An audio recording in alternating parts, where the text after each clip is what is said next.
Well, the start of a different Dynodaze video. Today we are stage 1 mapping this Audi A3. Obviously it's a diesel, it's a 1.6. Actually it's got DPF off, EGR off to do as well. It's got some funky alloys on it. Let's get it up on the dyno, stock power run, and go from there.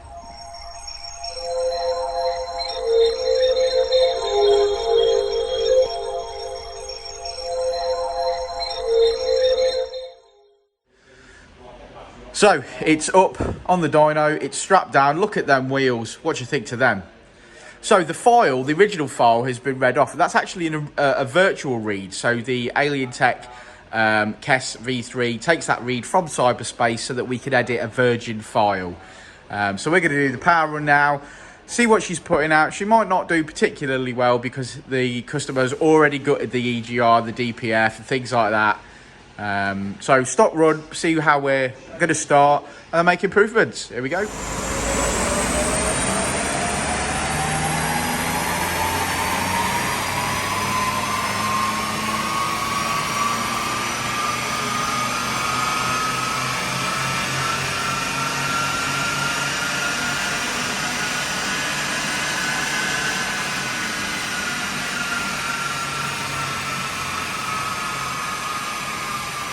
Okay, letting her warm up again. We've put a nice file on using the KES software and the Alien Tech KES V3. And now it's time to run it on the dyno again and see if the changes that we've made have made a difference. I'm sure they will have, but let's prove it. What do you think to them? It's a brave choice, a red wheel on a red car. But they are a good set of alloys, aren't they?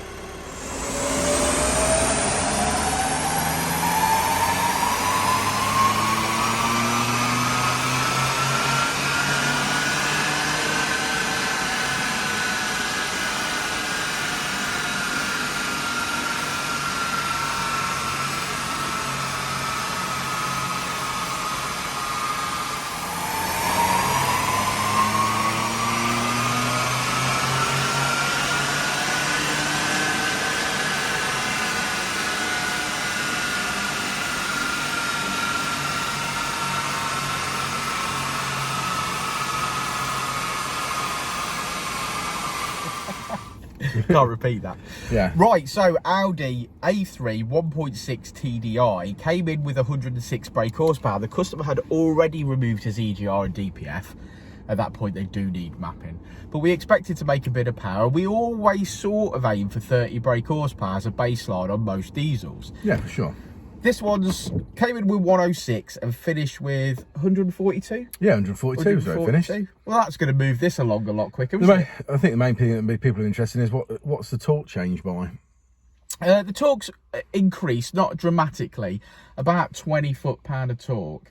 Yeah, but when you do look at the torque curve, though, where it, for example, we're talking about peak numbers there, as I'm looking at the graph from here, where it came up on peak torque before, and then obviously it tailed away all the way to the end. It comes up on peak torque and almost holds it level all the way to the end now. So we've got more torque in the rev range. Yeah, throughout the whole thing. You've only made 20 peak, but towards that top end, there's probably 40 or 50 foot-pounds there, where it's continued to hold its power its torque all the way to the end.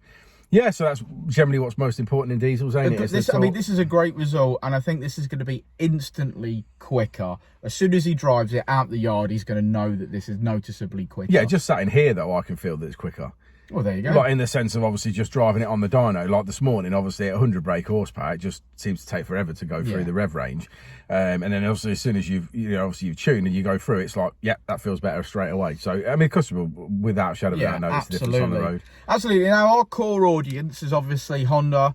So you guys with Hondas, if anyone has got a diesel and they want the Dynodaze service on that as well, give us a shout, because yes, we specialize in petrol Hondas, but we're doing, workshop work on these all week, Audis, VWs, Seat Leons we see as well. We're doing welly cooler installs on them. The main reason for this is it's to fill in. The problem is when I'm stuck basically in the workshop, then the dyno's sitting there empty. So we're going to use it. So we've decided this year that that's what we're going to do. And moving forward, basically, we're going to try and cut the downtime on the dyno as much as possible, and obviously get the workshop production up as much as possible. So there's two ties, isn't there? By doing the diesels allows us to fill slots in for the dyno space when we're stuck in the workshop, and also if we've got space in the workshop, then these will fill in because people will want work doing on it, which will fill in, and the other will absolutely. Send it as well. So if you've got it, like I say, if you've got a diesel that wants tuning, give us a shout. We're not booked up as far in as advance for the diesels. No, we're not. No. So you can get in a lot sooner. But also we do the bolt-ons as well, so obviously like AirTech front mounts, bolt-ons, custom for stuff, example, this one's probably going to need an exhaust. Now we've put a popcorn limiter on this one today, but it's not audibly as loud as some of your Skoda Fabia VRS boys. Well, no, because they've got like 3 inch. So what we're talking about is we can still do the bolt-ons for this car. So if this car needed a full exhaust system, a front mount intercooler, an induction kit, a service or a clutch, we can still do all of those things. So do give us a shout. I know you guys know us as Honda Stuff, and we would love to do Honda Stuff all day long, but we're in 2023, and we better start making some money. Well, the main point is Jensen's well into his diesels. He loves it, and is he? Yeah, he hasn't mentioned it. He hasn't mentioned it because I've not heard the word PD130 at all this week. No, not at all. But he, so he's well into it. So we sort of said, obviously, we'll get back into the diesel tuning. It's something we were doing a few years ago. Entertain him a bit. Yeah, entertain him a little bit. And get into the tuning side of the diesels. I mean, we've done a few bits on Jensen's, to be fair. It's got a map on it. We made an exhaust for it. We did a few bits.